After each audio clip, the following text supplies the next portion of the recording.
Ukraine மேல அமெரிக்காவே ஏகபோக கடுப்புல இருக்கு. காரணம் என்ன அப்டின்னா, சொன்ன பேச்சு கேட்க மாட்டேங்கிறாய்ங்க. இங்கெல்லாம் 2வது ட்ரம்போட டீமுக்கும் உக்ரைன் ஏகப்பட்ட காச அமெரிக்கா கிட்ட இருந்து வாங்கி, இஷ்டத்துக்கு மஞ்ச குளிச்சுக்கு திரியிறாய்ங்கங்கிறது தான் குற்றச்சாட்டே. அந்த மனநிலையோட இருக்கும்போது, எப்படி இந்த பயல அசிங்கப்படுத்தணும் அப்படிங்கிறதுக்கு தான் வெள்ளை மாளிகையில வச்சு மிகப்பெரிய டிராமாவ வெற்றிகரமா ட்ரம்ப் நடத்தி முடிச்சாரு. அமெரிக்கர்கள் மத்தியில இருக்கக்கூடிய அம்புட்டு விஷயத்தையும் உலகத்துக்கே கொட்டி கமுத்தி காமிச்சிட்டாரு. "ஏய் எங்க மனநிலை இதான். இவன தூக்கி போட்டு மிதிக்கிறோம் பாரு. இதுல இருந்தே எல்லா பேரும் உஷாராயிக்க" அப்படிங்கிற மாரி.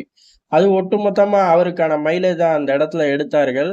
அப்படி இருக்கும்போது ரஷ்யா மேற்கொண்டு அதுல எண்ணெய ஊத்திருச்சு. என்ன அப்புட்ன்னா, பேச்சுவார்த்தைங்கிற பேர்ல உங்கள ஏமாத்திக்கிட்டு இருக்கான்" அப்படின்னு சொல்லி ஒரே போடா போட்டார்கள். அதுக்கு அவர்கள் கோட் பண்றது உண்மையான காரணமும் கூட. பேச்சுவார்த்தை தீவிரமா போது.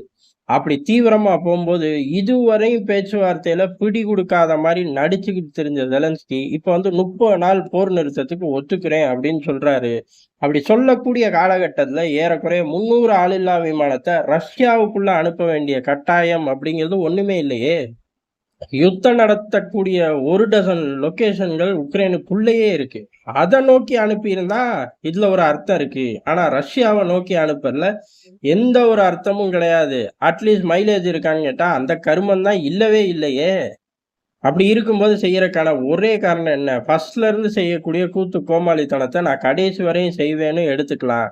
இந்த பேச்சுவார்த்தைய டிஸ்டர்ப் பண்ணணும் அப்படிங்கிற எண்ணமாவும் இருக்கலாம்.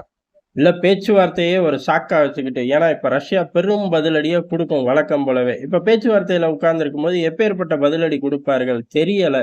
ஆனா பேச்சுவார்த்தை இல்லை அப்டின்னா அடிச்சு சொல்லலாம். ஜெலன்ஸ்கிக்கே டிக்கெட் பிரிச்சு குடுக்க அதிக வாய்ப்பு இருக்கு அப்படின்னு. இத கூட சாக்கா பயன்படுத்தி இந்த ஒரு தாக்குதல நடத்தி இருக்கலாம் அப்படின்னு பார்க்கப்படுது. இத பூரா ரஷ்யா இப்ப கன்வே பண்ணிருச்சு.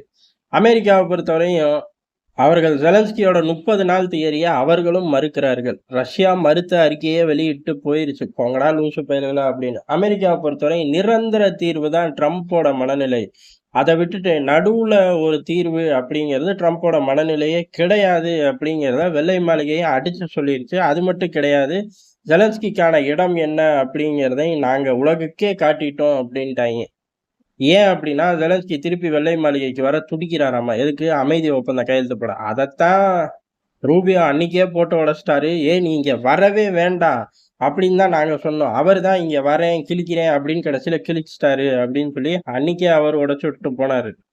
அப்படி இருக்கும்போது திருப்பி வெள்ளை மாளிகைக்குள்ள விடப்போறதில்ல. இதனால இந்த வரிய போட்டு அடுத்த 2 வரி போட்டார்கள். அமைதிக்கு இப்போ உத்தரவாதம். அதாவது ஓகே சொல்றாரு. அமைதி உடன்படிக்கைக்கு வராரு. என்ன ஒண்ணு முழுசா வராம பாதியில நிக்கிறாரு. எது 30 நாள் போர் நிறுத்தம். அது ட்ரம்போட எண்ண ஓட்டத்துல அப்படி ஒண்ணு இல்லவே இல்லை அப்படின்னு சொல்லிட்டார்கள். அப்ப 30 நாள்னு இன்னைக்கு சொல்றாரு. அடுத்த வார பேச்சுவார்த்தையிலயோ, இல்ல அடுத்த நாள் பேச்சுவார்த்தையிலயோ ஒத்துக்கிட்டு தான் ஆகணும். 30 நாள கழட்டி விட்டு போணும். இந்த 2, 3 நாள் கேப் எதுக்கு வாங்குறாரு? இந்த காலக்கெடுவ வாங்கி, அப்படியே உக்ரைன்ல உள்ள பல நகரங்கள மீட்டு கிழிச்சுடுற மாரி தான். ஒண்ணும் கிடையாது. ஆனா டிராமா பெரிய அளவுல போட்டுக்கிட்டே இருக்காரு. பொறுமை இழக்கக்கூடிய ரஷ்யா, அமெரிக்கா நேரடியா டிக்கெட்ட கிழிச்சு குடுத்துரும் பயப்புள்ளைக்கு. இது ஒரு பக்கம். இன்னொரு பக்கம் அமெரிக்கா தன்னோட மைலேஜ பார்க்கும்ல. கனிம வள டீலுக்கும் ஜெலன்ஸ்கி ஒத்துக்கிட்டாரு அப்படின்னு வெள்ளை மாளிகையே அறிவிச்சிருச்சு. அவரு ஒத்துக்கிட்டாரா, ஒத்துக்கலையா தெர்ல. ஏன்னா அந்த மனுஷன் வாய தொறந்து இன்னமும் எதுவும் சொல்லல. ஆனா அவரு மேம்போக்கா சொல்லிக்கிட்டு தான் இருக்காரு. எப்ப வெள்ளை மாளிகையிலேருந்து அடிச்சு விரட்டுனோனே, "தேங்க் யூ" அப்படி ஒரு வார்த்தையில போட்டு பிரிட்டனுக்கு ஓடி போனாரு. பிரிட்டனும் வெல்கம், தேங்க் யூன்னு 2 வார்த்தை சொல்லி பத்தி விட்டுருச்சு. அன்னையிலிருந்து மனுஷன் வெள்ளை மாளிகைக்கு வரேன், கனிம வளத்த தர்றேன். இந்த 2 வார்த்தைய தவிர அவரும் வேற எதுவும் பேசுறதில்ல. அதனால இன்னைக்கு ஒத்துக்கிட்டாரு அப்படிங்கிறதுல ஒண்ணும் ஆச்சரியத்துக்கு இல்ல. அன்னைக்கே அத மறைமுகமா சுத்தி சுத்தி பல அலங்கார வார்த்தைகள் போட்டு சொன்ன மனுஷன் தான். இன்னைக்கு இவர்களே அறிவிச்சுட்டார்கள். கழுத்துல அங்க கத்திய வச்சிருப்பார்கள். இங்கே அறிவிச்சுட்டார்கள். அந்த மனுஷன் ஒத்துக்கிட்டான்ப்பா கனிம வளத்த தர்றதுக்கு அப்படின்னு. இப்ப சிம்பிளா முடிஞ்சு போச்சு. அதுக்குள்ள என்னென்ன டெர்ம்ஸ் அதெல்லாம் உலகத்துக்கு தேவையில்ல. அமெரிக்கா சுரண்டி எடுத்துட்டு போயிரும். இந்த அளவுக்கு வெளியில சம்பவங்கள் செய்யும்போது, உள்ளுக்குள்ள சம்பவங்கள் செய்ய ரஷ்ய படைகள் மறுக்கிறதே இல்ல. டொனெட்ஸ்க் பகுதியில இறுதி கட்ட கொஞ்சூடு இடம் தான் மிச்சம் வச்சிருக்கார்கள். அதையும் கைப்பத்தி ரஷ்ய கொடி பறந்துரும்.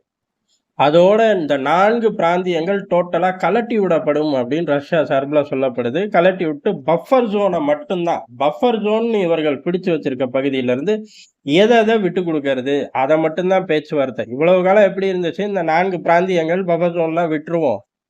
போர் நிறுத்தம் 4 பிராந்தியங்கள் ரஷ்யாவுக்கு சொந்தம். பஃபர் ஜோனை பத்தி பேசுவோம் அப்படிங்கிறது தான். இப்ப அப்படிலாம் கிடையாது. ஸ்ட்ரெயிட்டாவே போர் நிறுத்தம் மாரியே அடுத்த வரி 4 பிராந்தியங்கள் ரஷ்யாவுக்கு சொந்தம். பஃபர் ஜோனை மட்டும் தான் உட்கார்ந்து பேச போறார்கள். அதுல எவ்வளவு விட்டு தர போறோம் பண்றோம் அப்படிங்கிறத. வேற பேச்சுவார்த்தையில ஒண்ணுமே கிடையாது. ஏற்கனவே நேட்டோவெல்லாம் கழட்டி விட்டாச்சு. அதனால அதெல்லாம் கிடையாது. இப்ப இதுவும் டொனட்ஸோட இந்த கொஞ்சூடு பகுதிகள் தான் இருக்கு. கொஞ்சூடு பகுதிகள்னு சொல்ல தேவையில்ல. சில ஸ்கொயர் கிலோமீட்டர்ஸ் தான். அதையும் தட்டி தூக்குனதுக்கு அப்புறம் முடிஞ்சு ஜோலி அப்படின்னு சொல்லி ரஷ்யா அறிவிச்சிட்டார்கள் அவர்கள் பங்குக்கு. சிறப்பா இந்த யுத்தத்தோட நகர்வு நகர்ந்துகிட்டே இருக்கு. ஆனா ஏதோ நகராத மாதிரியும் குறுக்க சூப்பர்மேன் மாதிரி நான் நிக்கிற மாதிரியும் ஜெலன்ஸ்கி செய்யக்கூடிய சில சேட்டைகள் தான் இந்த ரஷ்யாவுக்குள்ள தாக்குதல். இந்த சேட்டைகளுக்கு பின்னாடி வேற யாரும் இருக்கார்களா அப்படிங்கிறத போக போக தெரிஞ்சிடும். அப்படி தெரியும் போது அன்னை அமெரிக்கால இருக்கக்கூடிய ட்ரம்ப்புக்கு எதிர்கோஷ்டியா கூட இருக்கிறதுக்கு அதிக வாய்ப்பு இருக்கு. இல்ல சகுனி பிரிட்டனா இருக்கிறதுக்கும் அதிக வாய்ப்பு இருக்கு. நன்றி, வணக்கம்.